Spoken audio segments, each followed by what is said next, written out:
Hello everyone, I hope wherever you're watching us from, you're having a great time. This is AfriPost and welcome to today's video. Now, one of the major questions that most leadership students have asked in Africa is whether Africa really needs democracy. You might think I'm crazy when I'm asking this question, but the leadership structure that has been adopted in Africa, a critical analysis shows that this leadership structure does not really address the problems that African people are facing. Many scholars have asked the same question, and there's been a struggle of getting the right answer to the question. So, is it really something that Africa needs, or it is a style that cannot be sustained within the continent? This is what we want to talk about today. And to help us answer this question better is one notable speaker, Professor PLO Lumumba. I want us to listen to him and really get the answer as only he can give. Let's watch this, then come back and share some thoughts together. We are gathered here to talk about democracy. I'm very slow to use that word in the recent past. Because who defines democracy? What is it? Is it about the periodic meetings or elections that we hold every so often? Is it equal to governance? Who defines democracy? Many years ago, a great African-American, John Henry Clark, who is a great Pan-Africanist, observing the many African countries that were regaining independence, said that when African countries regained independence, all of them inherited systems of government that were inherited from their former colonizers. And he went on to say, and none of them will ever succeed on the basis of those inherited governance systems. There is a sense in which those words now ring true. We are in a continent that is today divided into 54 countries out of a scheme which was hatched by European powers in 1884 and 1885 when they sat in Berlin to divide the continent of Africa into spheres of influence, into hunting grounds. The British had their hunting ground, the French did, the Belgians did, the Italians did, the Germans did, the Portuguese did. Then, of course, we resisted them, and they appeared to leave, and we celebrated. But the question is, did they leave? And if they leave, if they left the continent in which they lived and still are living, what impact did they have? Is the impact still with us? Have we liberated ourselves? And why did we drive them away?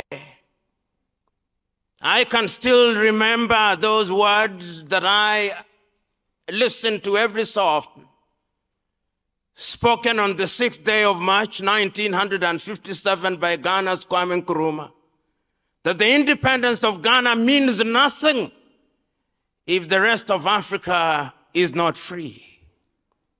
I can still remember him saying that we are regaining independence, that we may govern ourselves, that we may harness our resources, that we may have education that is in the best interest of our people, that we may take control of our cocoa and coffee and yams. The question this afternoon, have we? The question is, after all the countries regained independence and we started electing our leaders, did they change? Did they husband our resources in a better way? I can still remember in 1958 when the same Kwame Nkrumah invites leaders in Accra, Ghana in 1958 and tells them that we are not truly free. There is another project that has inherited colonialism. It is neo-colonialism. And I can remember him moving 2 years later in Casablanca, Morocco, and telling his audience, this independence that we think we have regained, we will lose it. We will lose it because the neo-colonizer has not left. He is with us, and he is using some of us, and he is the enemy from within that we must be wary of. And he did not stop there. 3 years later, in Addis Ababa, Ethiopia, 32 African countries are now independent. Each one of them,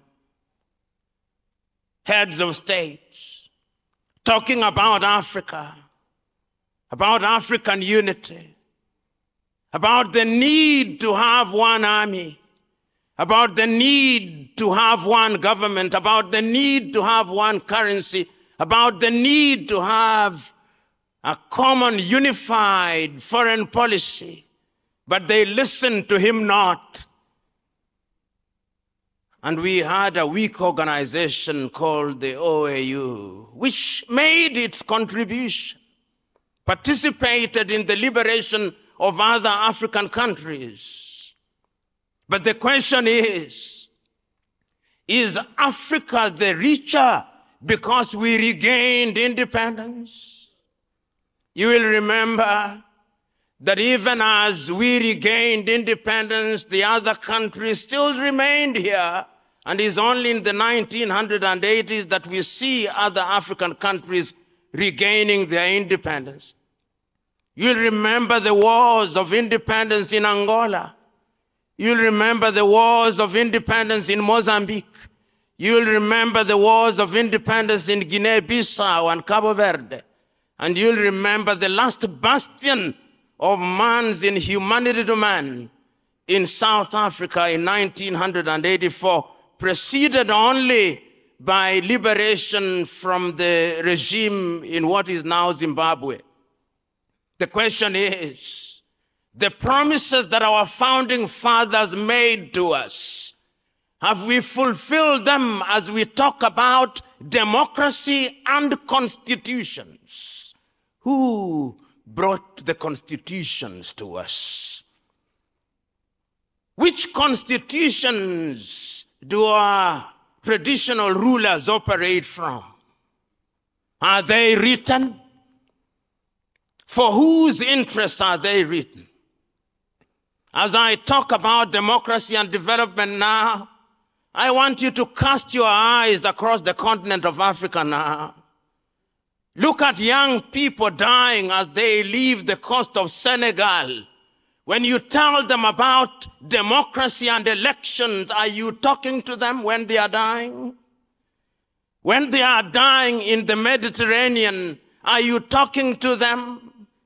If you go into a room where there are 10 young Africans, 8 of them want to run away from the continent of Africa, even in countries where there are so-called constitutional governments. This is the Africa that we are talking about today. When you go to Australia, Europe, and America, young Africans are being humiliated. If you doubted it, you only saw what happened in Ukraine when the war broke out. See how Africans were being humiliated. The question that we are asking today, and the question that is alive and well today, and the debate that we ought to wrap our minds around today is, what is democracy? Whose democracy?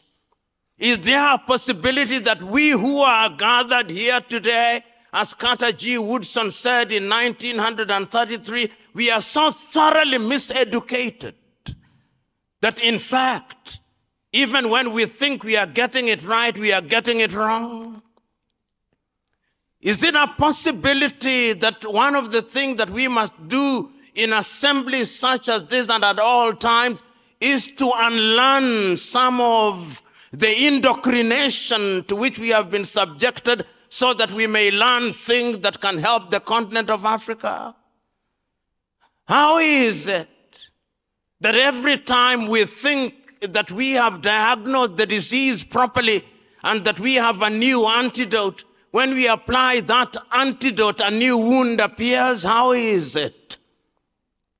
How is it that when we regained independence in 1960, it started with coup d'etats, and as we speak now, we have coup d'etats?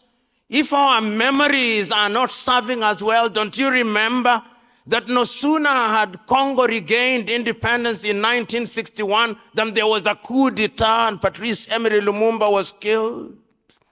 If you doubt me, is it not the case that in 1963 in Togo they killed Sylvanus Olympia? If you doubt me, is it not the truth that in 1966 they overthrew Kwame Nkrumah? Is it not the truth that in this country they took away the government of Nnamdi Azikiwe and Abubakar Tafawa Balewa in 1967?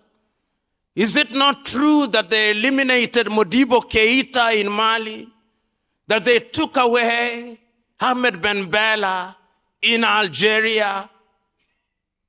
So our story is, as the French would say, plus ça change, plus c'est la même change. The more things change, the more they remain the same.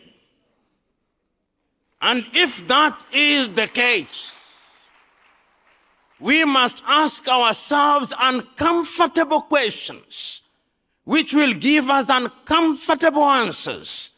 Many times we don't want to ask those uncomfortable questions because we know the answers and we do not want to hear the answers. And we are assembled here to remind ourselves that the reason why we lament about Africa is that it appears that the systems of governance that we inherited and that we have been deploying for our benefit continue to put us at the foot of the ladder. We do not complain because there have been no changes and improvement in our circumstances. In certain cases, there have been.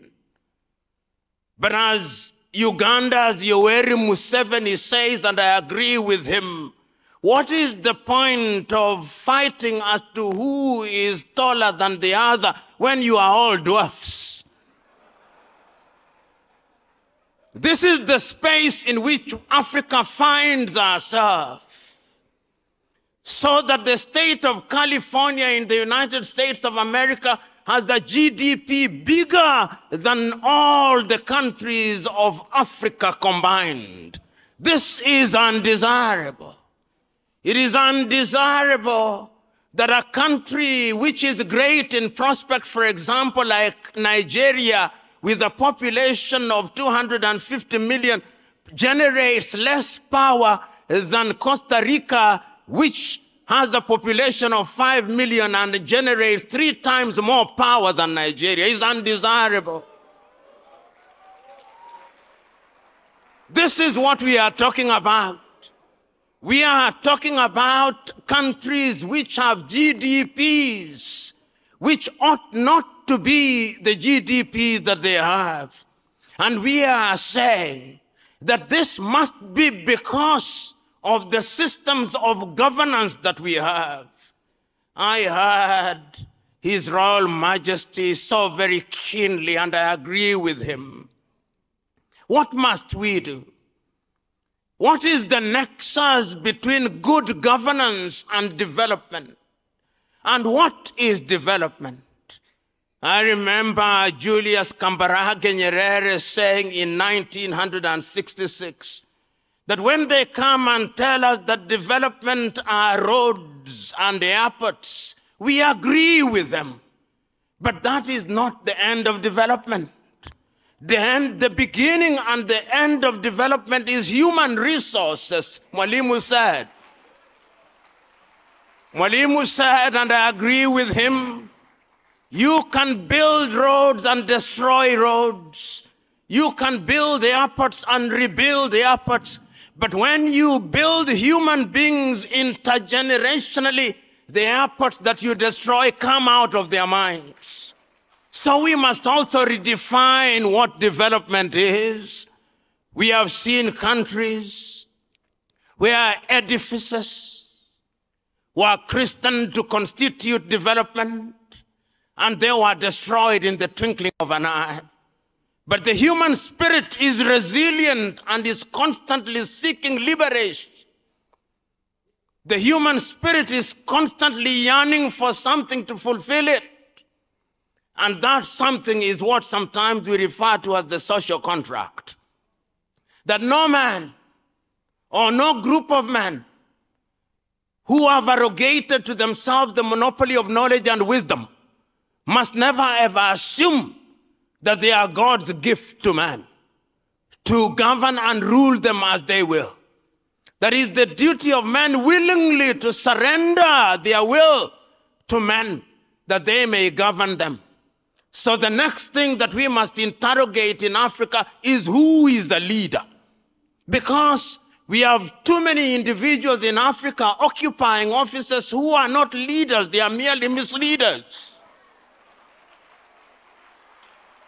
And the time is now, therefore, to ask ourselves, and I can still remember your now immortal words, Honorable and Excellency President, in 2015, when you said so very ably that your ambition was not worth the blood of the people of Nigeria.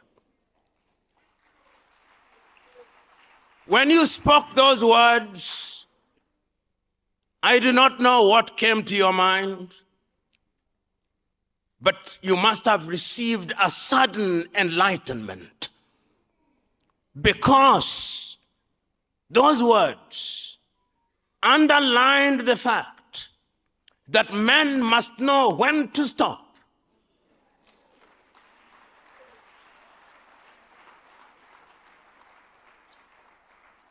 and the appropriate time you stopped. And Nigeria was the richer because you stopped. We live in a continent today where every election is a harbinger for chaos. But you said, let it go. We have a saying in Kiswahili, asiyetaka kushindwa si mshindani. He who does not want to be defeated is not a contestant. Today, when we talk about leadership, we are talking about people to recognize that it's not a cutthroat competition. Unfortunately, in Africa, leadership and the quest for it is a cutthroat competition where throats are actually cut. So we must also, in addition to define democracy and governance and leadership, ask ourselves, who is a leader? You know, many years ago as a young man, I watched a movie, which movie has stuck in my mind. It was in 1982. And I went to the theaters and I went with a notebook. And the movie was Gandhi by Sir Richard Attenborough. And at that time, Mahatma Gandhi, or Mohandas Karamchand Gandhi, had been invited back from South Africa by one of the great Indian nationalists, Professor Gokhale. And when he was invited to speak, this is what he said: I have nothing to say, but today as I see you here, the people who are assembled here are businessmen and lawyers from Delhi. You are pretending to speak to India and for India. This is not India. India is out there in the villages, in the hamlets. This is not Nigeria. Nigeria is out there in the municipalities. This is not Africa. Africa is out there in Bangui, in Nouakchott, in Khartoum where they are fighting, in Hirda. Africa is out there in Niamey.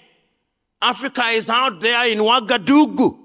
Africa is out there in Bamako, in the slums of Bamako. When we speak here in English, do we reach them? When we speak in French, do we reach them? When we speak in Portuguese, do we reach them? What is the Yoruba word for democracy? What is the Ijo word for democracy? What is the Ibibio word for democracy? What is the Igbo word for democracy? Give me that word. When you give me that word, then we are beginning a conversation. Because that conversation is the conversation that is going to tell us how we have a symbiotic relationship between democracy and the thing that we call development. You know, this mother continent, this continent that remains in the stage in which it remains, is a continent that continues to suffer even because of external factors. But we have blamed the others for too long. We must begin to blame ourselves. Oh, we have blamed the British and they deserve to be blamed. When we belong to the Commonwealth and we call our ambassadors high commissioners, we deserve to blame them because our political true north appears to be the United Kingdom. That's where when we have our presidents and they want to contest elections in Africa, they go to Chatham so that their masters can listen to them and say, it's okay.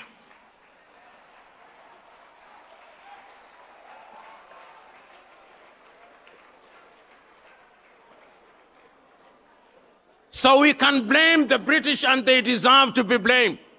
We deserve to blame the French because before you are elected into one of their countries, you've got to go to Paris and they've got to say, c'est la vie. Then they say, très bien. And then we know that you come back home and you are simply a manager of a plantation. And if you had any doubt about that, just see what is happening in Niger when the French president says, I will not remove my ambassador. And Africa says nothing about it. And even when they say anything about it, they say it mutedly and they sanitize their language lest they annoy Paris. And the same happens in Portugal. The same happens with the Belgians. I look forward to an Africa where things are done in the continent of Africa. And this continent of Africa has tried, and there is no shortage of individuals who have tried to link democracy and development. In our midst, we have leaders. We have the two former presidents here who served well.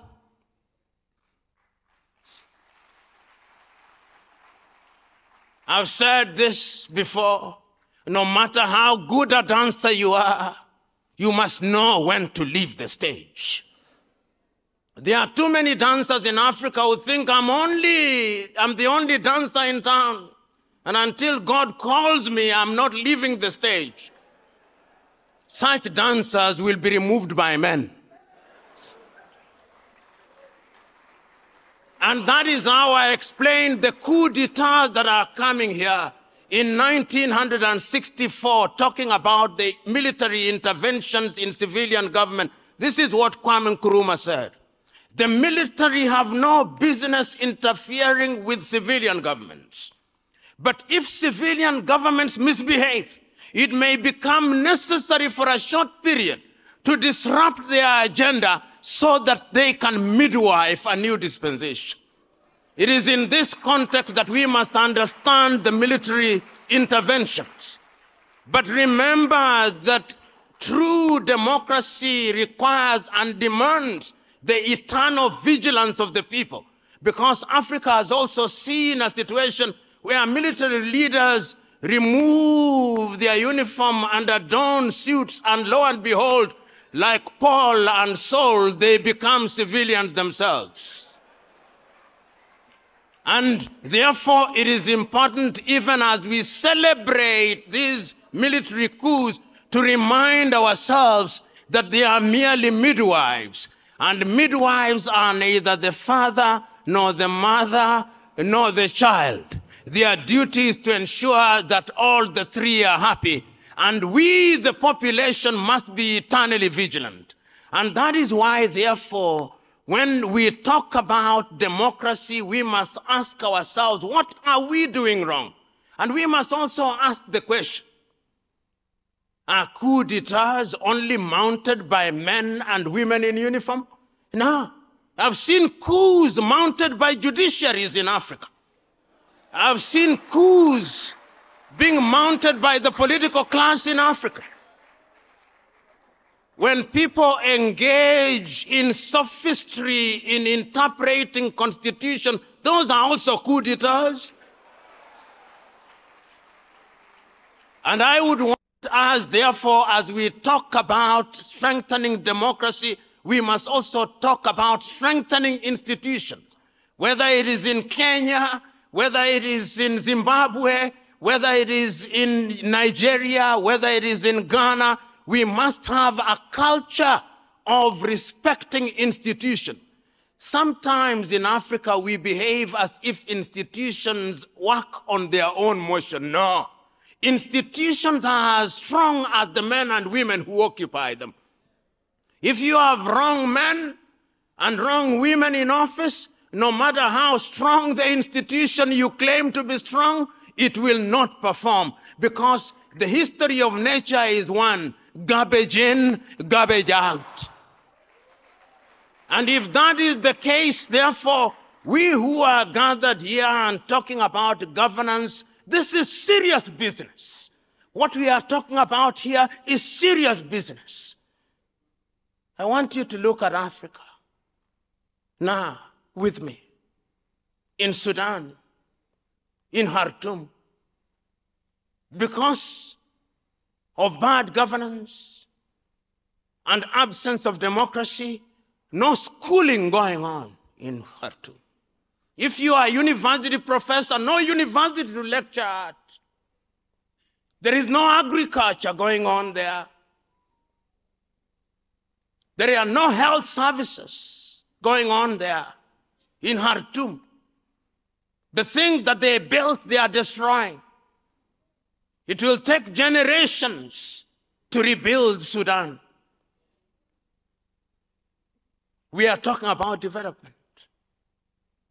In the health sector, all the children that ought to have been vaccinated will not be vaccinated, which means that all the disease that we had conquered will come back again, so that the health burden will be that heavy.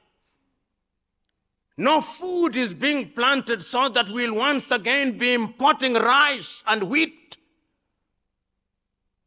from Ukraine, which is at war.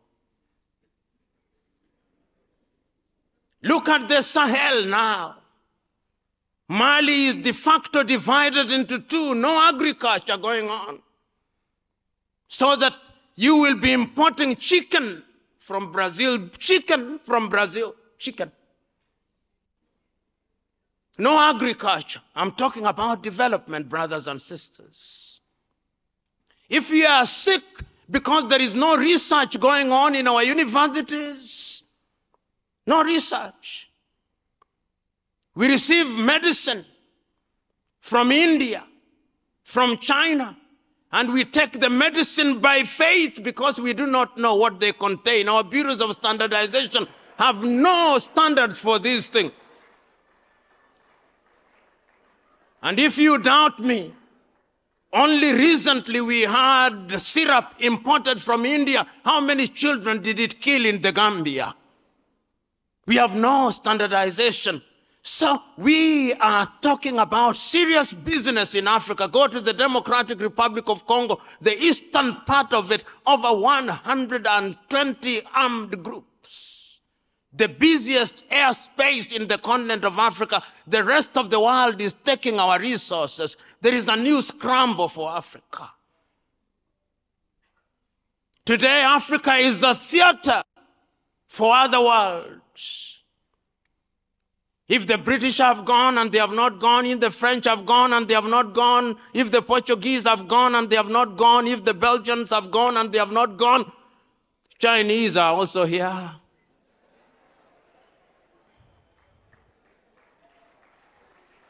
They are here. Building roads, building stadia.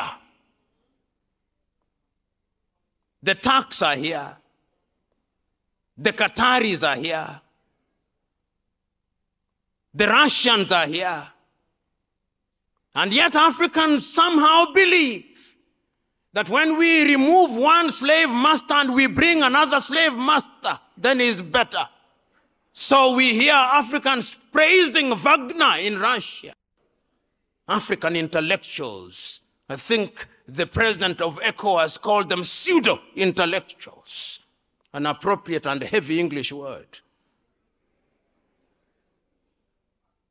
The question, therefore, is what must we do? Because there is a neo-colonial project and there is a new scramble for Africa. And Africa is moving from pillar to post, passing declaration after declaration. Africans are good at passing declarations. The Lagos Plan of Action of 1980. To develop Africa, did we fulfill it? No. The Yamoussoukro Declaration on Free Airspace 1988, have we fulfilled it? No. The Abuja Declaration of 2001 to spend at least 15% of our budget in health, did we fulfill it? No. The Malabo Declaration against terrorism and unconstitutional changes of government, have we fulfilled it? It is as if it was steroids to tell others now that they don't want it, let's have it. Malabo. The Maputo Declaration on the rights of women and all these, have we fulfilled them? The time is now that Africa should stop attending meetings. We should only have periodic meetings to ask ourselves, how effectively have we implemented the declaration that we made? Because we are talking about governance. Otherwise, Africa is being tossed from pillar to post. I'm still talking about democracy and development. And you know, Africa is tossed like yo-yo. Their leaders are invited to the G7. Once the photo is taken, then they go. Recently, we were invited to something called the G20. And then we celebrated, then we go. Then we are invited to the BRICS. Then we celebrate, then we go. Then we'll be invited to the G77, then we go. We are in the business of being invited to meetings. Ladies and gentlemen, one can go on, but I want to pose a number of questions as I bring my submission to the close. This continent of Africa, this continent that is divided into 54 countries, is it not the time now that we must examine what constitutes democracy? Is there something in our traditional governance systems that we can take and help how we govern? Is there something like that? This is a question that I want us to consider. Is there a possibility that the elections we hold, that we do not understand, are the actual disruptors of our democracy in Africa? That we spend so much time in them, and that the only thing that lacks in African government is actually trust? Do we trust each other in Africa? I want to pose, Where does Nigeria print her ballots? Is it in Nigeria? The answer is no. Does Kenya print her ballots in Kenya? No. Does Zimbabwe print her ballots in Zimbabwe? No. This is part of the problem. Trust.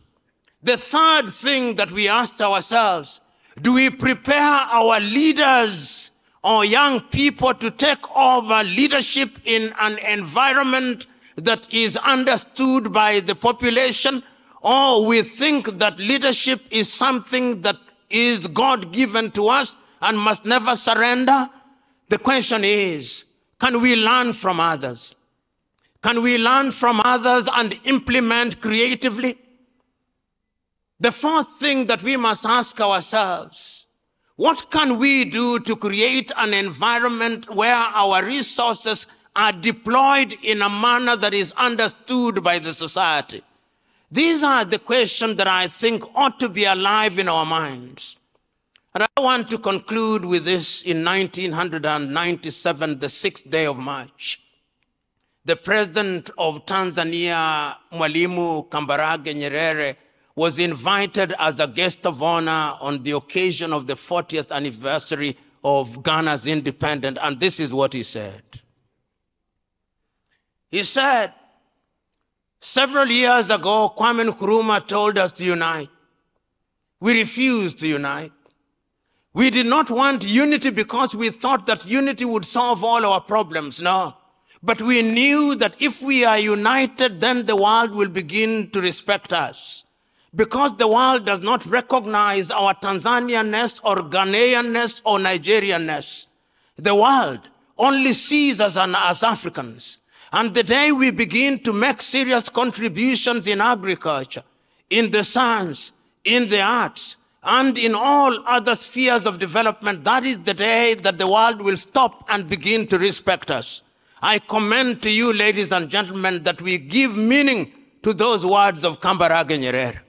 He went on, that our generation had a divine duty to liberate the continent of Africa from the yoke of colonialism.